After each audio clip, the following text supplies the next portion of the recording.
Hi friends, मेरी सुरी कहानी में आप सभी का स्वागत है। आज मैं आपके लिए एक और नई कहानी लेकर आई हूँ। सर, मैं अंदर आ सकती हूँ? यस। प्रिया अंदर आती है। उसे देखकर पूरे कमरे में सन्नाटा छा जाता है, पर किसी की निगाह उसे लगातार देखे जा रही है। बैठो, क्या चाहती हो? सर, आज के अखबार में मैंने यह इश्तिहार पढ़ा था कि आपके ऑफिस में सेक्रेटरी की ज़रूरत है। जी हाँ, आपने बिल्कुल ठीक पढ़ा। इससे पहले कहीं और काम किया? नहीं। क्यों? सर, बस इसकी ज़रूरत महसूस नहीं हुई। फिर आज अचानक ऐसा क्या हुआ? सर, मैं गरीब बच्चों को पढ़ाती हूँ। उन्हीं में से किसी बच्ची को आगे पढ़ाई के लिए अच्छे कॉलेज में एडमिशन लेना है। उसके माता पिता बहुत गरीब है। अच्छा, समाज सेवा का काम? नहीं सर, बस छोटा सा प्रयास है कि मैं किसी के काम आ सकूं। देखने में अगर लड़की की बात की जाए तो आप सब सोच रहे होंगे कि वह बहुत सुंदर होगी। नहीं, वह सांवली सलोनी लेकिन नए ड्रग्स बहुत सुंदर है। रवि यानी कि सर यह देखकर बहुत प्रसन्न होते हैं, सारी फॉर्मेलिटीज़ पूरी करते हैं और प्रिया से कहते हैं, प्रिया ठीक है, कल से आप ऑफिस ज्वाइन कर सकती हो। यह कहकर प्रिया थैंक यू कहकर बाहर चली जाती है। अगले दिन जब प्रिया आती है तो रवि उसे डांटते हैं, प्रिया आप 5 मिनट लेट हो। सॉरी सर, वो रिक्शा नहीं मिल पाया था। लेकिन प्रिया, ऐसे कैसे काम चलेगा? आपको समय पर ऑफिस आना है। जी सर, कल से मैं समय पर आऊँगी। आज के लिए सॉरी। ठीक है प्रिया, यह कहकर प्रिया अपना काम शुरू कर देती है। प्रिया एक सौतेली माँ और एक छोटी बहन के साथ रहती है।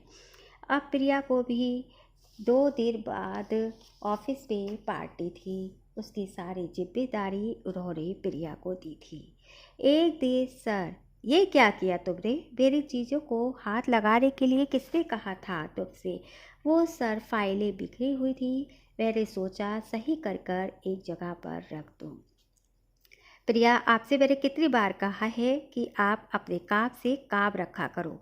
आइंदा मेरी किसी भी चीज़ के आप हाथ नहीं लगाएगी। Sorry sir. प्रिया का चेहरा उतर जाता है। वह चुपचाप कमरे से बाहर चली जाती है और पार्टी की तैयारी में लग जाती है। प्रिया को जो जिम्मेदारी दी गई थी वह उसे बखूबी निभाती है। पार्टी वाले दिन प्रिया सुबह से काम पर लगी हुई है, लेकिन शाम को वह बिना खाए पिए चली जाती है। जब सर को यह पता चलता है कि प्रिया बिना खाए पिए चली गई है तो वह प्रिया को फ़ोन करते हैं।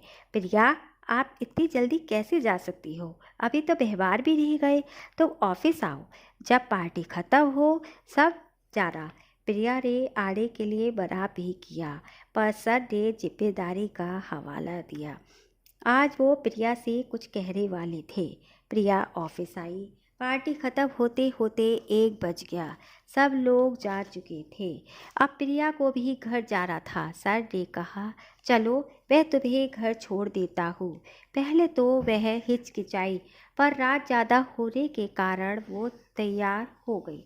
रास्ते में सर ने ही बातचीत शुरू की। वो कुछ कह ना पाई। अगले दिन प्रिया की तबीयत ठीक रही थी तो वो ऑफिस नहीं गई।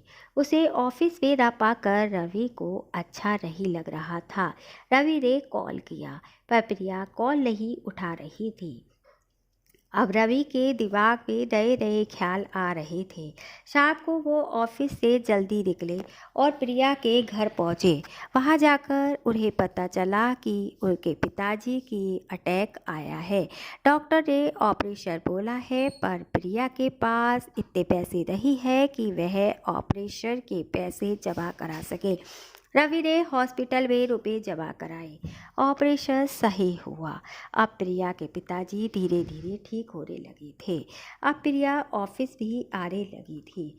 जब उसे यह पता चला कि सर ने सारे पैसे जमा कराए हैं तो वह रवि से बोली, सर आप मुझे ओवर टाइम करने दें। ओवर टाइम से जो पैसे मिले आप उन्हें काट लीजिए।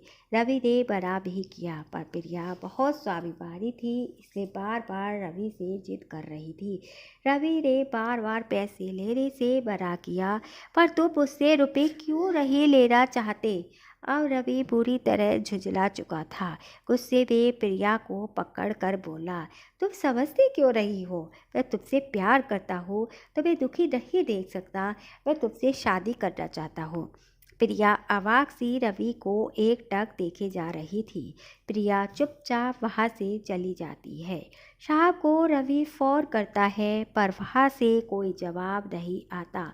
रवि ऑफिस अगले दिन आता है। उसके दिमाग पे हजारों सवाल चल रहे होते हैं।